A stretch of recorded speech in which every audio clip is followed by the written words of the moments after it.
ज़िंदगी की पहली कार लेना भी दोस्तों एक इमोशन है। दोस्तों की खुशी, घर वालों की खुशी, दोस्तों को पार्टी, साथ के साथ आपकी मेहनत की कमाई। लेकिन आज सबसे बड़ा सवाल है कि आपको पेट्रोल लेनी चाहिए, ईवी लेनी चाहिए। जहां हर महीने पेट्रोल का बढ़ता खर्चा और ईवी को लेकर कई सारे डर कि बैटरी कितना रेंज देगी, क्या चलाने में सेफ है, चलते चलते कहीं बंद तो नहीं हो जाएगी। और आज इन सभी सवालों का हम जवाब देंगे with the new Tata Tiago EV, जो कंपनी का क्लेम है एक परफेक्ट कार है for first time car buyers in India. और इस वीडियो में हम डिटेल्ड में बात करेंगे इसके पॉजिटिव्स और नेगेटिव्स की।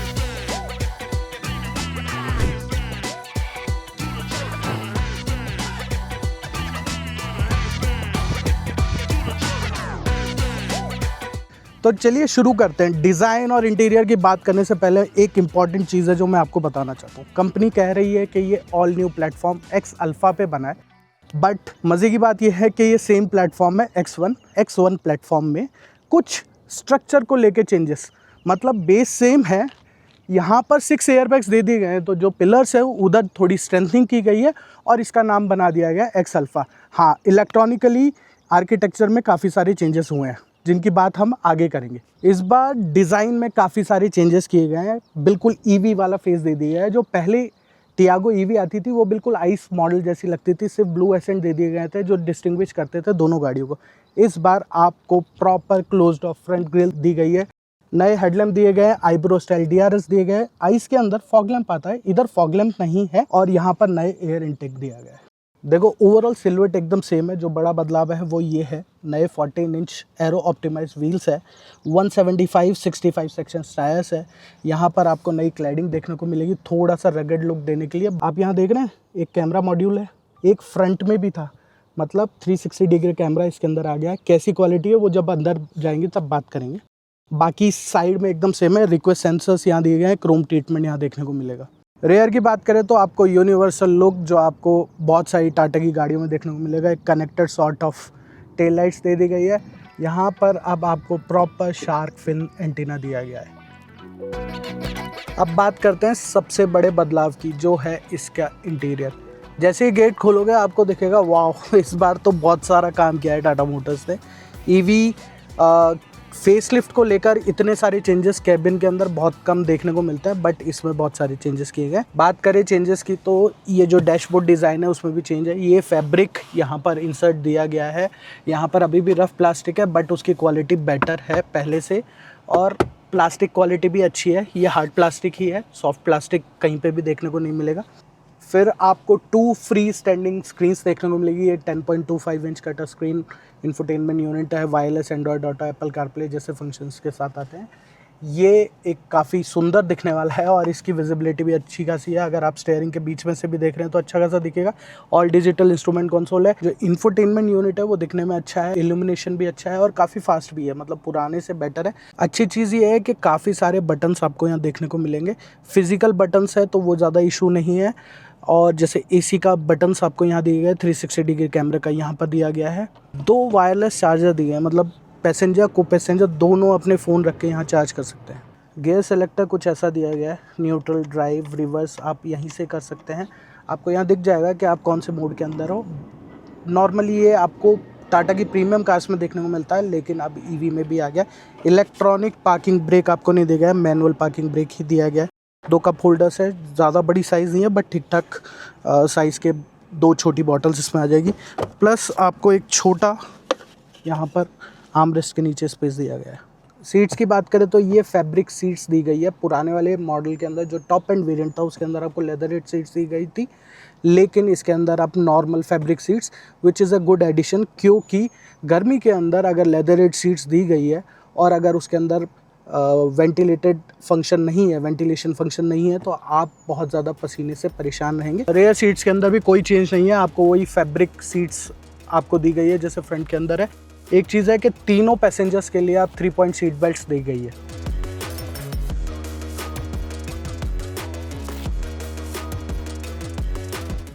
बात करते हैं सबसे बड़े मुद्दे की, वो है क्या इसकी battery specifications, range, engine specifications, इनमें कोई पावर ट्रेन ऑप्शन इसमें कोई बदलाव हुआ है?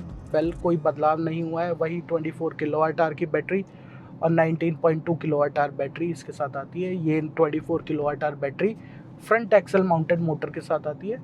टॉप एंड वेरिएंट है जिसकी कीमत है 9.99 लाख, मतलब ऑन रोड आपको 10.5-11 के आसपास पड़ जाएगी। कुछ स्टेट्स में शायद और कम पड़ जाए। बट अगर बैटरी कॉन्फ़िगरेशन की बात करें तो कंपनी का क्लेम है उन्होंने इसको ऑप्टिमाइज़ किया है, मतलब बहुत ज़्यादा चेंजेस उसमें नहीं हुए, उसको ऑप्टिमाइज़ किया है for better efficiency. Well, claim range है 285 किलोमीटर्स, C75 रेंज है 205 से 215 तक। अब C75 क्या है, कंपनी का क्लेम है कि ये रियलिस्टिक रेंज है जो बाकी कस्टमर्स है और जो उन्होंने टेस्ट किया उससे निकाल के 75% और जो हम क्लेम कर रहे हैं ARAI जो रेंज है उसका 75% which is around 205 to 215 kilometres ये आपको दे देगी। क्या ये देगी?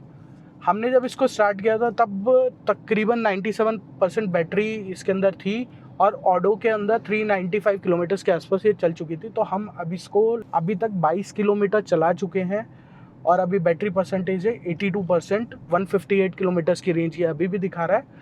हमने कुछ देर रोककर इसको शूट भी किया है तो 2-3% बैटरी उधर भी गई है। फाइनल जब एंड होगा वीडियो तब बात करेंगे कि इसने एग्जैक्ट रेंज क्या दी है। पहले अपन बात करते हैं कि चलने में कैसी है, उसमें कोई चेंज हुआ है क्या, पावर आपको कम लगेगी, ज़्यादा लगेगी, चलाने में ईजी है, टफ़ है, आप फर्स्ट टाइम कार बायर है तो आपको कैसा फील होगा, ये सारी बातें हम इस वीडियो में करने वाले हैं। वेल, जैसे मैंने बताया front axle mounted electric motor है जो 75 HP और 114 Nm ऑफ टॉर्क देता है।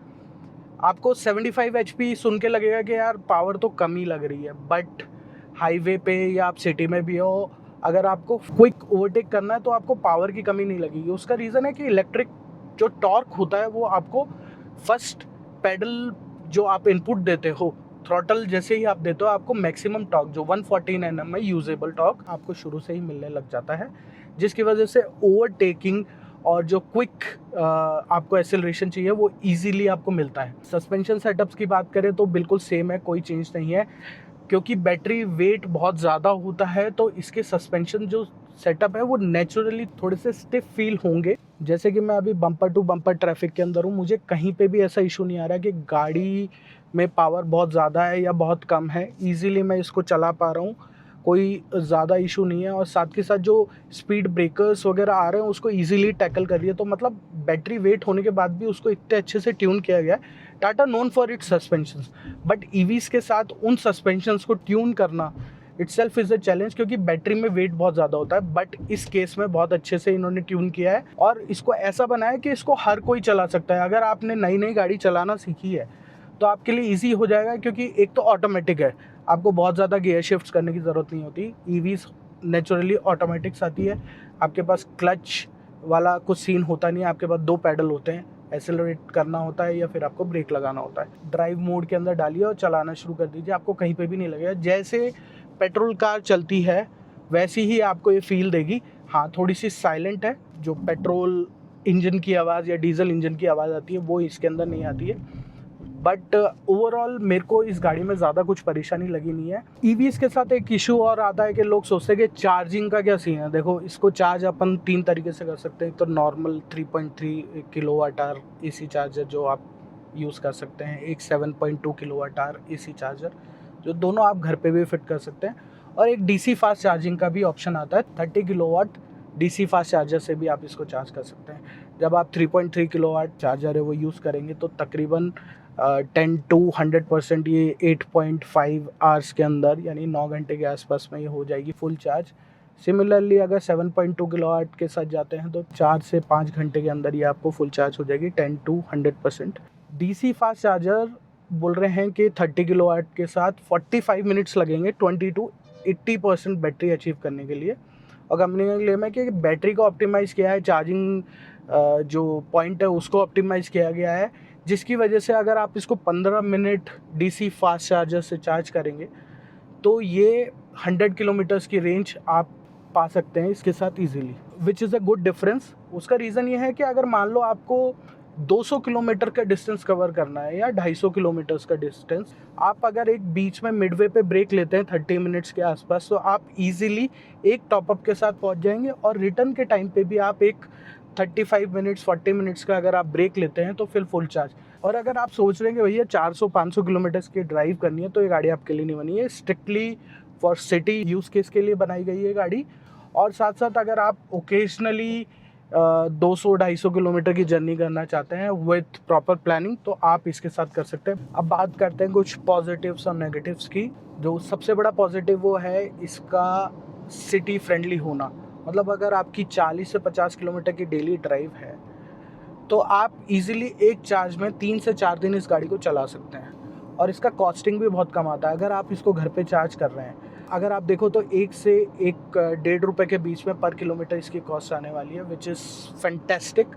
अगर आप डीसी फास्ट चार्जर भी यूज़ करते हैं तो भी ये 2 से 2.5 किलोमीटर की पर किलोमीटर पे चलेगी, जो कोई भी पेट्रोल कार नहीं चलती है। द प्रॉब्लम है इसके अपफ्रंट कॉस्ट थोड़ी सी ज़्यादा है, बट इसकी प्राइसिंग बहुत तमीज़ से रखी गई है। मतलब ये फुली लोडेड कार है, बड़ा टच स्क्रीन दिया है जो फास्टर है, यूज़र इंटरफेस बहुत अच्छा है। दूसरा पॉजिटिव है कि कंपनी ईवी लाकर ऐसा नहीं है कि सब कुछ आपको डिजिटल दे दिया गया है कि सब कुछ कंट्रोल आपको टच स्क्रीन से करना है। प्रॉपर फिजिकल बटन्स इस गाड़ी के अंदर दिए गए हैं। फिर एक एंट्री लेवल कार के अंदर आपको 360 डिग्री कैमरा जैसा फीचर दे देना और उसकी क्वालिटी भी अच्छी है। प्लस जो सिटिंग कंफर्ट है, सस्पेंशन सेटअप है, राइड और हैंडलिंग है इस गाड़ी की, वो सब मिला के इसको एक अच्छी सिटी कार बनाता है। जो नेगेटिव्स है ना वो बहुत कम है। सबसे बड़ा जो पहला नेगेटिव आप बोल सकते हो वो है कि ये बनाई गई है सिटी यूसेज के लिए। तो हाईवे अगर आप प्लान कर रहे हो 400-500 किलोमीटर की ड्राइव तो आप इसके साथ नहीं कर सकते, उसके लिए आपको दूसरी कार चाहिए। हाँ, एक पॉजिटिव जो मैं मिस कर गया था बताना वो ये है कि रेयर एसी वेंट्स अब इसके अंदर दे दिया गया है। पुरानी जो ईवी थी टियागो ईवी, उसके अंदर रेयर एसी वेंट्स नहीं आता था। तो अभी हम तकरीबन 45 to 50 किलोमीटर्स इसको चला चुके हैं और उसमें इसने 25% के आसपास बैटरी इसने कंज्यूम करी है। अगर ट्रांसलेट करें तो 200 किलोमीटर के आसपास की रेंज ये देनी चाहिए। अभी जो बैटरी परसेंटेज है वो 72% है। 149 किलोमीटर्स की रेंज अभी भी बाकी है।